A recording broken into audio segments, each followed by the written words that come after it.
This channel does not promote any violent, harmful, or illegal activities. All content provided by this channel is meant for an educational purpose only.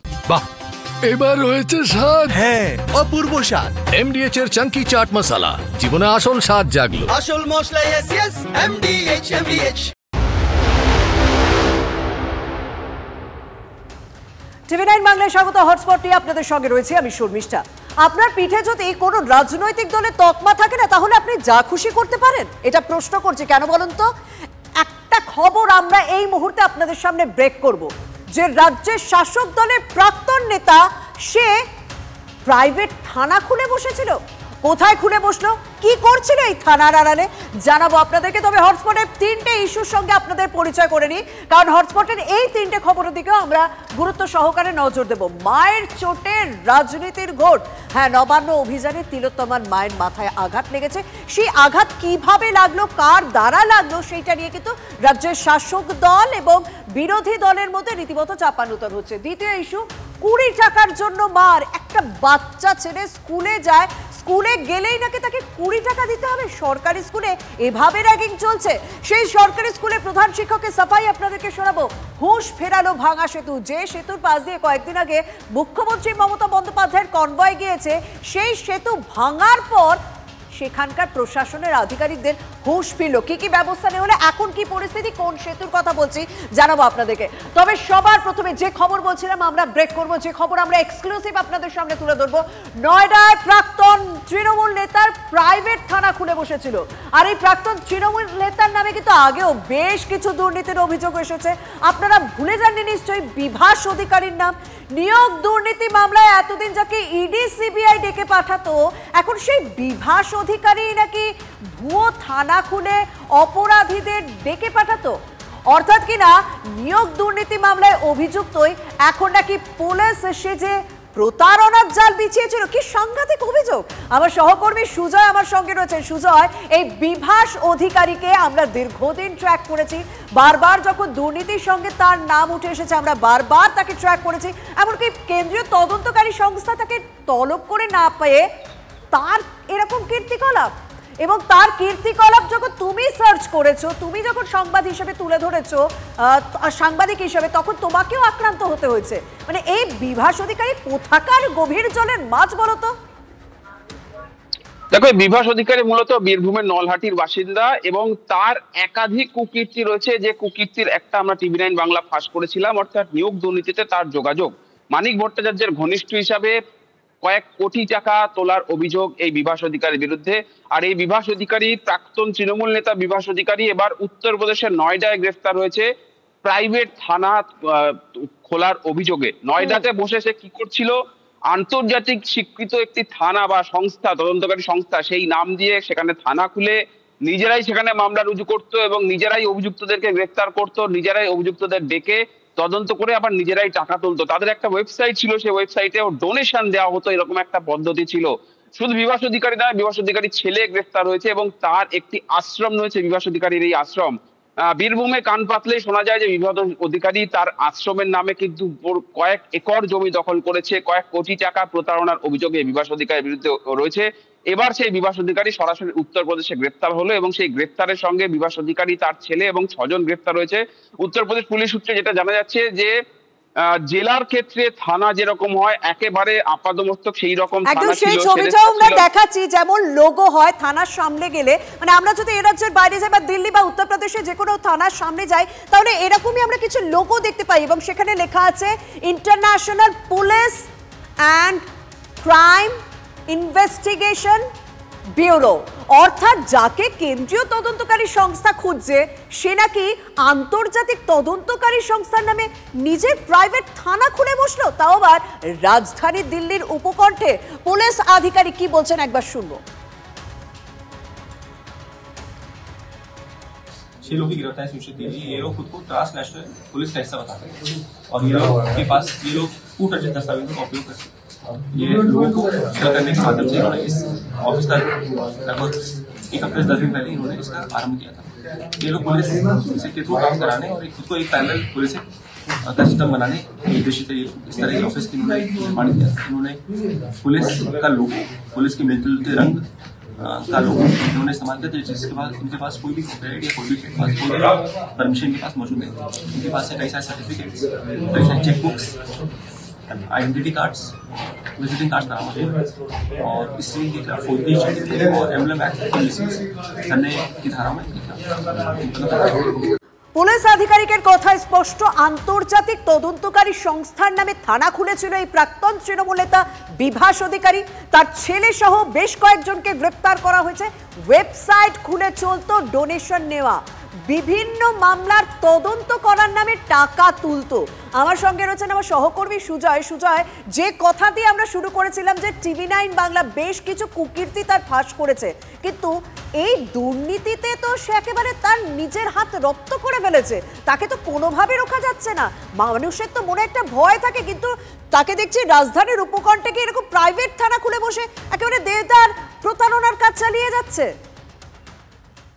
দেখো, বীরভূমের মানুষ বলেন যে বিভাস অধিকারী যখনই বিপদে পড়েন তখন তার সৎসঙ্গকে আড়াল করেন, অর্থাৎ তখন সে নিজে একজন ধার্মিক মানুষ হয়ে যান এবং তার সে সৎসঙ্গ যেটা রয়েছে নলহাটিতে, সেখানকার একজন সেবক হিসাবে নিজেকে প্রতিস্থাপন করেন এবং সেখানে সে ঋত্বিক বলে পরিচিত। ঋত্বিক মানে হচ্ছে যে ধর্মগুরু, যে দীক্ষা দিতে পারে।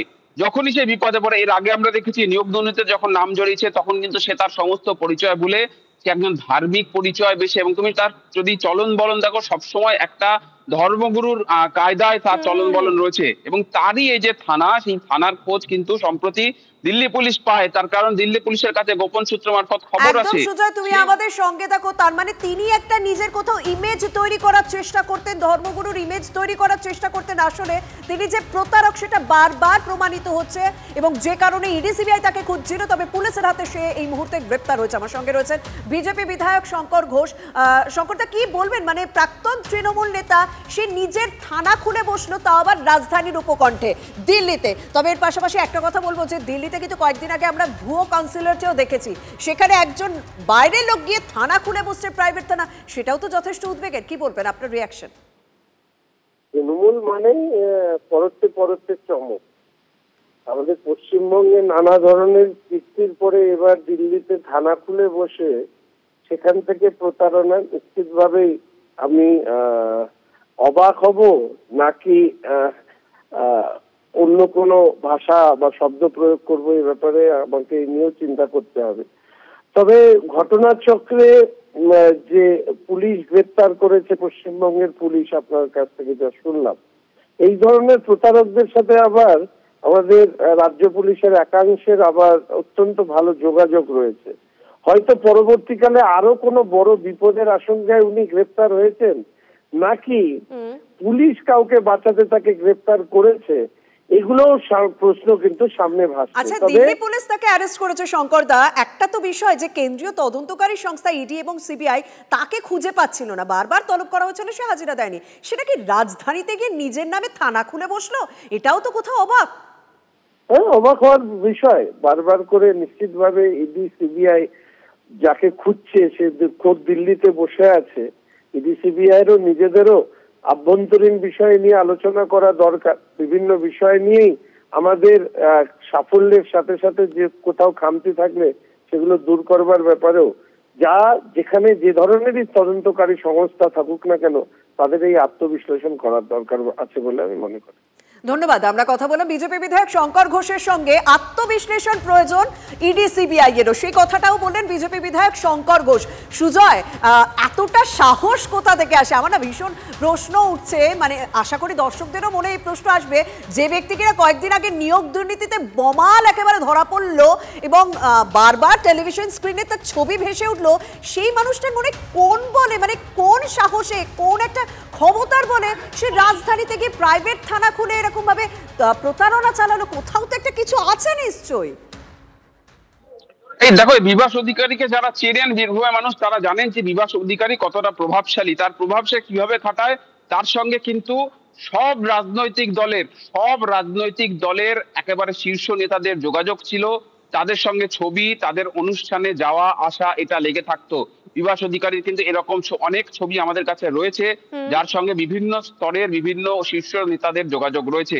সুতরাং রাজনীতি তার একটা জায়গা যেটাকে সে ঢাল হিসেবে ব্যবহার করে, দ্বিতীয় তার জায়গা যেটাকে সে ঢাল হিসেবে ব্যবহার করে সে ধর্মগুরু হিসাবে নিজেকে প্রমাণ করার চেষ্টা করে, তৃতীয় সম্প্রতি সে কিন্তু তৃণমূল ছেড়ে দেওয়ার পর গত 2024 লোকসভা ভোটের আগে সে তার একটি নিজস্ব রাজনৈতিক দল প্রকাশ করে এবং জানায় অর্থাৎ রাজনীতির ছত্রছায়ায় বেশ কয়েকবার সে নিজেকে ঢাকা দেওয়ার চেষ্টা করেছিল, তারপর সে ধর্মগুরুর একটা এরকম ইমেজ তৈরি করে সেই বিষয়টাকে সে কাজে লাগিয়ে গেছে নিজের প্রতারণার জন্য। আদতে তিনি যে দুষ্কৃতী সেটা বললেন না যে দিল্লি পুলিশের আধিকারিক। অনেক ধন্যবাদ সুজয় তোমাকে।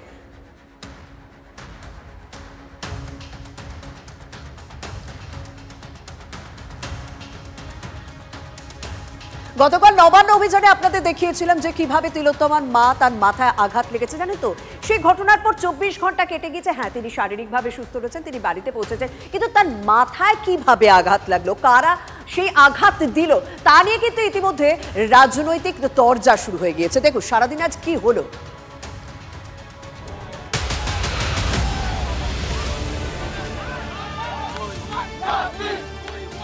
আরজিকর কাণ্ডের 1 বছরের মাথায় মেয়ের হত্যাকাণ্ডের সুবিচার চেয়ে পথে নেমেছিলেন তিলোত্তমার মা বাবা।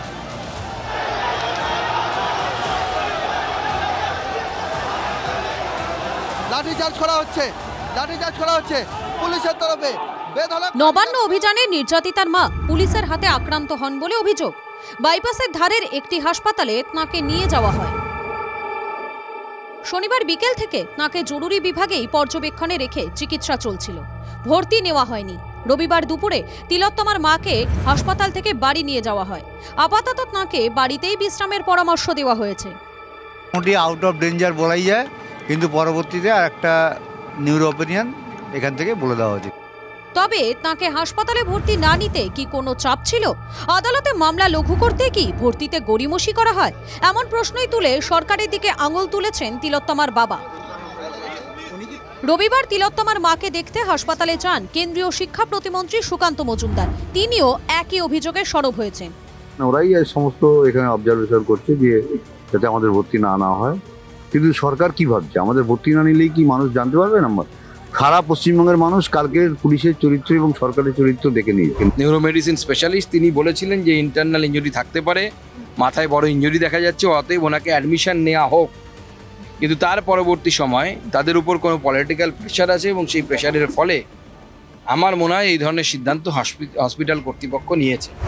তিলোত্তমার মা কি সত্যি পুলিশের মারে আহত হয়েছে? অভিযোগ খতিয়ে দেখতে বিভিন্ন ফুটেজ খতিয়ে দেখছে লালবাজার। মা যেটা অ্যালিগেশন করছেন নিশ্চয়ই ওনার ইনজুরি হয়েছে, সেটা রেগ্রেটেবল আছে। কেন হলো, কি কারণে হলো, পুলিশের যেটা অ্যালিগেশন হচ্ছে দ্যাট পুলিশ মেরেছে, সেই অ্যালিগেশন সত্যি কি মিথ্যা, এগুলো সব অ্যাঙ্গেল দেখা হচ্ছে। আরজিকরে নির্যাতিতার মাকে মারধরের অভিযোগ ঘিরে চাপানুতর তুঙ্গে। প্রচার পেতেই তিলোত্তমার পরিবারকে ব্যবহার করছে বিজেপি, অভিযোগ তৃণমূলের, যার জবাব এসেছে গেরুয়া শিবির থেকেও। এতদিন ধরে ওনারা তো বহু মিটিং মিছিলে গেছেন, তো হঠাৎ বিজেপির মিছিলে গিয়ে আহত হলেন কেন? এটা ভালো করে ভেবেছেন? ধাক্কা মারছে অভয়ার মাকে নিজের মুখ দেখাবে বলে, নেড়া নাড়ু। তো তারপরে একটা কোনো ছবি পাওয়া যায়নি যে কোনো পুলিশ কোনোভাবে অসম্মান করেছেন বা আঘাত করেছেন। শাসক দলের একজন মুখপাত্র, যাকে নরকের কিট বললেও কম বলা হয়, সেই নিম্ন মানসিকতার একজন মানুষ, তিনি তার সোশ্যাল মিডিয়া পোস্ট করে বলেছেন যে তার মাকে নাকি আমি ধাক্কা দিয়েছি এবং পড়ে গিয়ে তিনি আঘাতপ্রাপ্ত হয়েছে। এই সম্পূর্ণ মিথ্যাচার। এই ভিডিওটা কুণাল ঘোষ পাবলিশ করেছে, সেই ভিডিওটা একটা ফেক নয়। যেখানে ঘটনা ঘটেছে তার সেই স্পটের থেকে অনেক আগেই ঘটনাটা ঘটেছিল।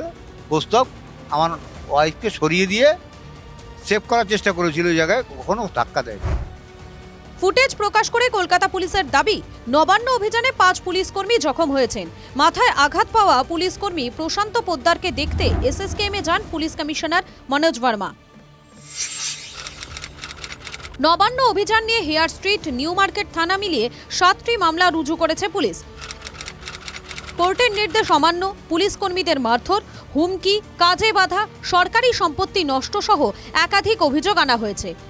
সেই আন্দোলনে তো কেউ দলীয় পতাকা নিয়ে যায়নি, তারা সমস্ত রাজনৈতিক দলের কাছে গিয়েছিলেন, সমস্ত রাজনৈতিক দলের কাছে আহ্বান জানিয়েছেন, আমরাও গিয়েছিলাম, বিরোধী দলের নেতাও গিয়েছিলেন।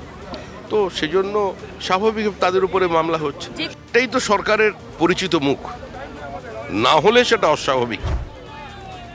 যার মধ্যে রয়েছে কয়েকটি জামিন অযোগ্য ধারা। সব মিলিয়ে নরমে গরমে নবান্ন অভিযান মিটলেও গড়াচ্ছে বিতর্কের জল। অভিযোগ কটাক্ষে সরগরম রাজ্য রাজনীতি। যত আমাকে মারবে তত আমার লড়াইয়ের যে আন্দোলনের তীব্রতা আরও বাড়বে। সত্যজিৎ মণ্ডল, সুপ্রিয় গুহ, সৌভিক সরকারের রিপোর্ট, টিভি9 বাংলা। হুগলির আরামবাগের রামকৃষ্ণ সেতু দিয়ে কয়েকদিন আগে মুখ্যমন্ত্রী কনভয় গিয়েছিল, সেই সেতুর বর্তমান অবস্থা দেখবেন, দেখুন। আরামবাগের রামকৃষ্ণ সেতুতে উঠলেই দেখা যায় সতর্কীকরণ, সামনে দুর্বল সেতু। সেই দুর্বল রামকৃষ্ণ সেতুরই একাংশ ভেঙে পড়ল, অন্তত 40 ফুট। ব্রিজের অবস্থা খুবই যে খারাপ সেই কথা আমরা টিভি9 বাংলায় তুলে ধরেছিলাম। এই সেতুর রড বেরিয়ে গিয়েছে, আমরা দেখতে পাচ্ছি রড বেরিয়ে গিয়েছে, সেতুর রক্ষণাবেক্ষণ হয়নি, এমনটাই অভিযোগ। আমরা দেখিয়েছিলাম ব্রিজ কাঁপছে, দুলছে, যে কোনো সময় ভেঙে পড়তে পারে। আর আজ অর্থাৎ রাত 12টার পর এইভাবেই ঠিক ভেঙে গিয়েছে রামকৃষ্ণ সেতুর একাংশ। 5ই অগস্ট এই সেতুর উপর দিয়ে আরামবাগে পৌঁছেছিলেন মুখ্যমন্ত্রী মমতা বন্দ্যোপাধ্যায়। তার 4 দিনের মধ্যেই শনিবার মধ্যরাতে বিপর্যয়। 1965 সালে রামকৃষ্ণ সেতু দরজা খুলেছিল, তৎকালীন মুখ্যমন্ত্রী প্রফুল্ল সেন উদ্বোধন করেন। 60 বছরে এই সেতুর এমন দুর্দশা কেন? আরামবাগেরই বাসিন্দা শেখ হীরা সেই ব্রিজ যখন তৈরি হয় সেই ব্রিজে কাজ করেছিলেন রাজমিস্ত্রি হিসাবে। তিনি বলছেন ওই যে এই যে পাল্টেছে রেলিংটা একটা বিশাল ওজনের উপরে পড়েছে, আর সেই মতো ক্ষমতা বোধহয় এটা ছিল না, হয়তো আরও পড়তে পারে পরে। বিরাট বিরাট লরি রেলের মতো, 3টে লরি দাঁড়ালে একটা রেল হয়ে যাচ্ছে, সেরকম ভর্তি করে যাচ্ছে। এখানে ধরুন বালির লরি তো দিনরাত ওভারলোডিং, আবার ওভারলোড তো চলছেই, ওভারলোড গাড়িগুলোকে বন্ধ করা উচিত, নাহলে আরও বড় বিপদ হতে পারে। সেতুর একাংশ ভেঙে পড়ার পর হাইট বার বসেছে। যখন ব্রিজের একাংশ ভেঙে গেল তারপরে লাগানো হচ্ছে এই হাইট বার, যাতে ভারী যে যানবাহন আছে সেইগুলো যাতে চলাচল করতে না পারে। তাহলে আগে তো লাগাতেই পারতো প্রশাসন জেনেও কেন জানলো না? নানাভাবে সেতুর ভার বেড়েছে, সেই সঙ্গে বিপদ সেতুর নিচেও। আরামবাগ রামকৃষ্ণ সেতুর একদম নিচে দাঁড়িয়ে আছি, আর এখানে আরামবাগ পৌরসভা এখন বর্তমানে ডাম্পিং গ্রাউন্ড করেছে। এই রামকৃষ্ণ সেতুর এই নিচ থেকে অর্থাৎ দ্বারকেশ্বর নদী থেকে বালি তোলা হতো, যার ফলে 2018-19 বর্ষে এই রামকৃষ্ণ সেতুর 2টি পিলার ঝুলে থাকে। এবার শিলিগুড়িতে সরকারি স্কুলে র্যাগিং এর অভিযোগ, টাকা চেয়ে না পেয়ে ছাত্রকে বেধড়ক মার। ভিডিও ভাইরাল হয়েছে, স্কুল ছাড়তে চায় আতঙ্কিত ছাত্র। শিলিগুড়ি বয়েজ হাই স্কুলের ঘটনা। বৃহস্পতিবার দিন যেমন ভাবে মেরেছে, আবার মেরে আবার ভিডিও করেছে। ওর বন্ধুকে দিয়েই ভিডিওটা করানো হয়েছে, আমার ছেলের বন্ধুকে দিয়ে। সে আবার স্ট্যাটাসেও দিয়েছিল যে ছেলেটা মেরেছে, ওরই ফোন নিয়ে স্কুলে যায়। আবার ক্লাসে গিয়ে বলছে পরের দিন যে তুই হেড স্যারকে কিন্তু নালিশ করবি না, আমি আর তোকে মারবো না। আমার যদি এখন নুনও খাইতে হয়, আমার যদি এখন ধার দেনাও করতে হয়, আমার রক্ত বিক্রি করতে হয়, আমি অন্য স্কুলে, আমি প্রাইভেট স্কুলে পড়াবো। আমি